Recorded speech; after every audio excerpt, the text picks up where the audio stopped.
Janet Nesselrode asked me to share my experiences and insights and offer suggestions to young scientists.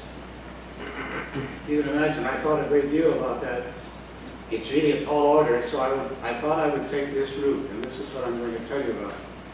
On the trail of a nasty estuarine snail.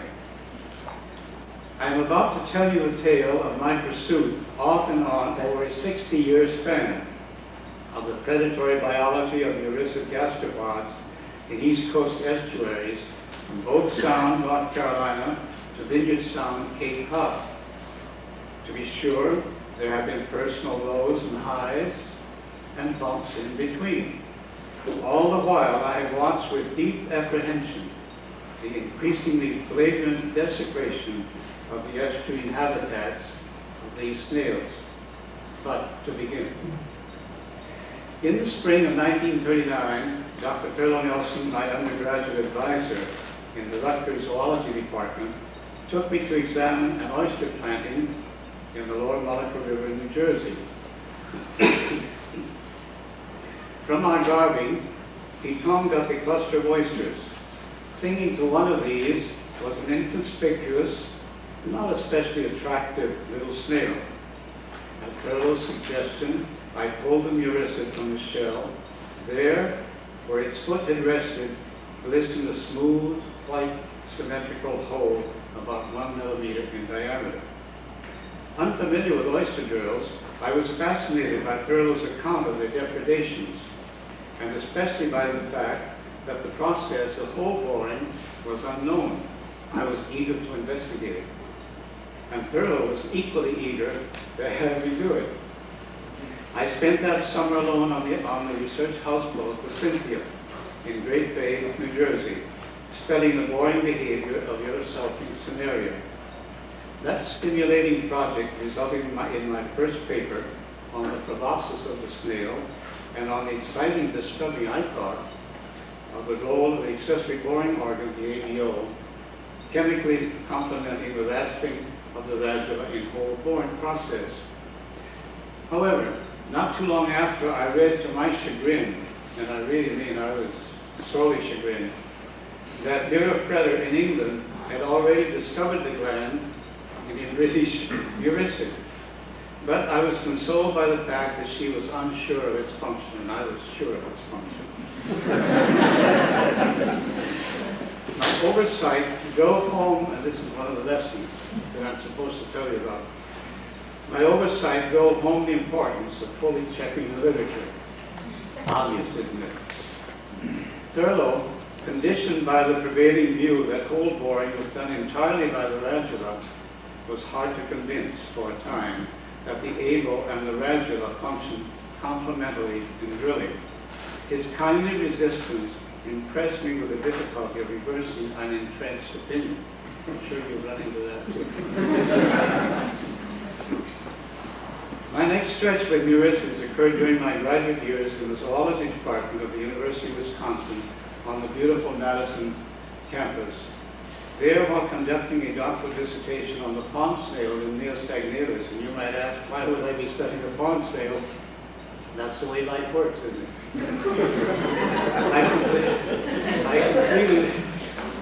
I completed my first manuscript on the shell boring process.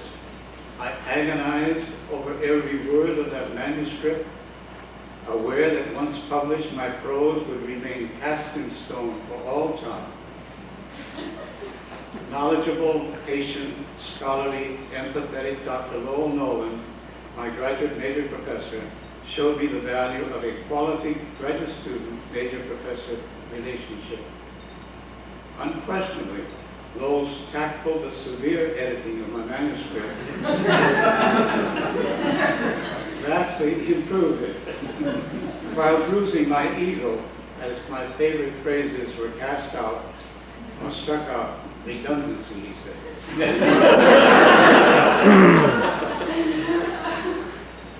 Although human conflicts now devastate other countries, in the U.S. we do live in a relative tranquility. It was not so during my graduate years in Madison. World War II had been fulminating since 1939. The Japanese attacked Hawaii and the Philippines in 1941, and the United States declared war. A sooty, melancholy pall infiltrated the campus and the country. I was to receive my doctoral degree in June 1943, but the Navy I had enlisted earlier as a green, very green ensign, had other plans. I was ordered to report to the Harvard Naval Training School in late May. That should have been some consolation that I was going to Harvard. To my relief, the university president intervened and I was allowed to graduate, but to fly the Pacific in quest of Japanese submarines, not gastropods. After tedious, and I really mean tedious, because I never was meant to be a military man, after tedious training at Harvard, Fort Schuyler, and Miami, I was assigned in February 1944 as deck officer on the PC-780, a complement of 5 officers and 61 men, doing duty in the bleak, windy, snowy outer reaches of the Aleutian chain of the Pacific Islands.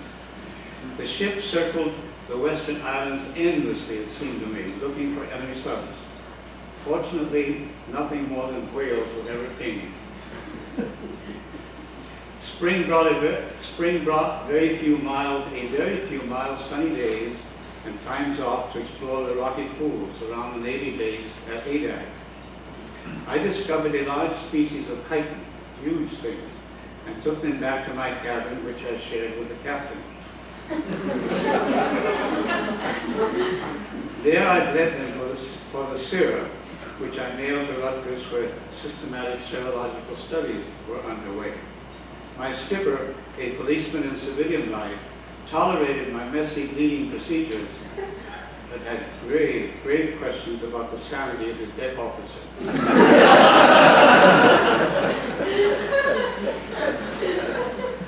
The Aleutian monotony was followed by more monotony, still on the PC-780 around Hawaii and the Philippines.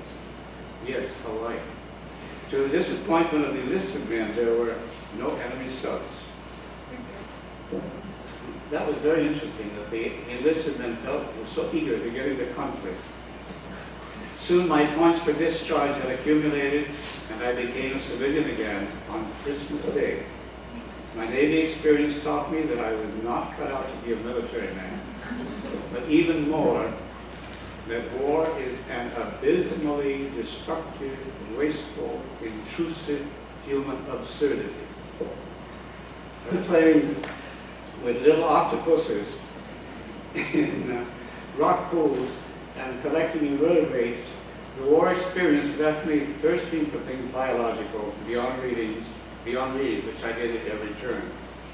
Now, out of the Navy, the overriding task was to find a job and settle somewhere with my wife and first child. And this too will happen to you graduate students one day, you know. Fortunately, those were halcyon days for employment-seeking biologists. I learned of 5 openings, can you imagine? And chose to return to the Rutgers Zoology Department. This, I later discovered, was a serious mistake. Some of the faculty found it difficult to consider a former undergraduate as a faculty colleague. You might keep that in mind. While there, teaching and research on the heart plan with Pharaoh Nelson and Harold Haskin pushed aside my serious research on my neglected oyster drills. But I did learn of the importance of amicable human relations and teamwork. And that was another important lesson. After 8 or more uneventful years at Rutgers, I went next to the Department of Zoology, University of North Carolina, Chapel Hill. Here at long last, I returned to study oyster drills, mostly at the UNC, the University of North Carolina Institute of Fisheries Research in Morehead City, Somers. This was the Al Chestnut who's with us here today, and Dr. Bocott, unfortunately, he's not here. We had a wonderful time working back and forth between the 2 labs. Emphasis in my research is now on a worldwide comparison of the ABO of Neurisis and Methystis. Life at the Institute at nearby Duke University Marine Station was extremely pleasant.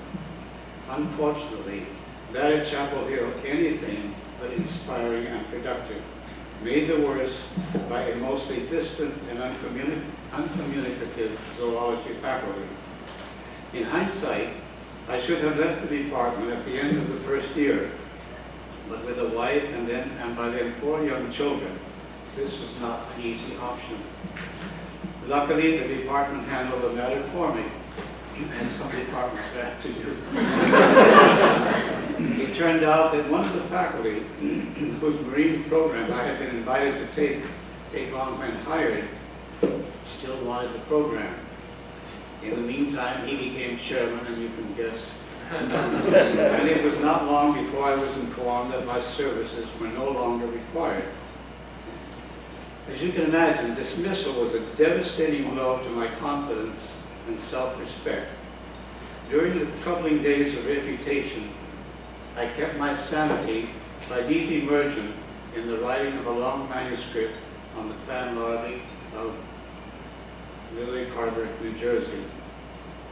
For me, and this is something I'd like to emphasize, for me anyway, but for me, deep concentration on research has been a kind of gyroscope that helps maintain my balanced perspective and faith that trouble will pass.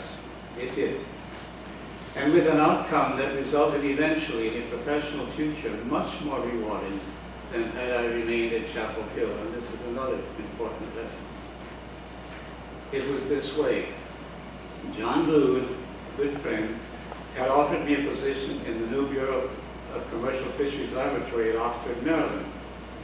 I was hesitant to take it because, after all, I was working in the Ivy, in a college, in a university, and to demean myself by working in the federal government.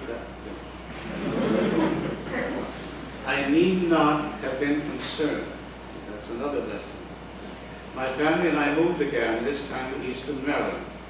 At the Oxford Lab, while directing a study of MSX in Middle Chesapeake Bay, I returned to study the Eurosopes able. During the 2 very pleasant years at Oxford, I presented a seminar at the NIH Institute of Dental Research. This resulted in a stimulating collaborative study on the alpha-histochemistry of the ADO. But beautiful Oxford was not to be my permanent address. An invitation came from the Woods Hole Marine Biological Laboratory to organize, direct, and fund a program on the systematics and ecology of the Cape Cod region, Massachusetts. Discouraged because promised funds and additional personnel requested of the Bureau to carry out the MSX research had not been forthcoming, I accepted the MBL offer. Once again, my family and I moved, this time to Woods Hole. At MBL, besides administering the set, I carried out a collaborative study on the secretion of the muriatic ADO, funded for 9 years by NIH. It was interesting that NIH, this was the Institute of Dental Research, which was interested in the possibility of perhaps knowing that the process of shell boring might lend information to dental caries. It was an exhilarating experience, which, among other results, showed that the ADO secretes an acidic substance that softens the shell at the borehole prior to rasping by the vaginum. The lessons that I learned at MBL were several. Organizations like MBL, which are run by committees, are notoriously inefficient. Collaboration with fellow scientists and students can be richly rewarding, and the obvious fact, it is extremely difficult to run a program on soft money. So, in 1971, after 10 years, we closed SEP. In 1972, I accepted a professional position at the new College of Marine Studies, University of Delaware. Although it was strenuous to return to teaching after an absence of 13 years, I looked forward excitedly to a class in malacology and researching oyster drivers. In collaboration with graduate students, Robert Prezant and Robert Palmer, among others, and postdoctoral Dan Ridgehoff, who is here now, and Les Williams, who went to the West Coast in the industry, we made rapid progress, especially identifying the attractants that lure the oyster drills to oysters and barnacles. Then, you might guess, then to our consternation, Sea Grant administrators discontinued support because the research was insufficiently applied. This short-sighted decision drove home the lesson that you can't count on agencies with applied mandates to support basic research, no matter how promising of the application. As I said, Dan came here to do, Les went to the West Coast. In 1985, after 13 very pleasant and productive years, I semi-retired to continue writing at the college. My latest paper, some 60 years since I was introduced to oyster drills in the Monaco River, is appropriately enough on deep-sea gastropod boreholes. But in closing, let me say that there's much more to be done on the predatory biology of eurystids and leucicids, an opportunity for those looking for a challenging field of research. They are found in every lower estuary across the world and now refined into the deep sea. My own dedicated love affair with oyster drills has led me on a long, circuitous estuarine adventure that has fully tested my mettle. Perhaps that was the fascination.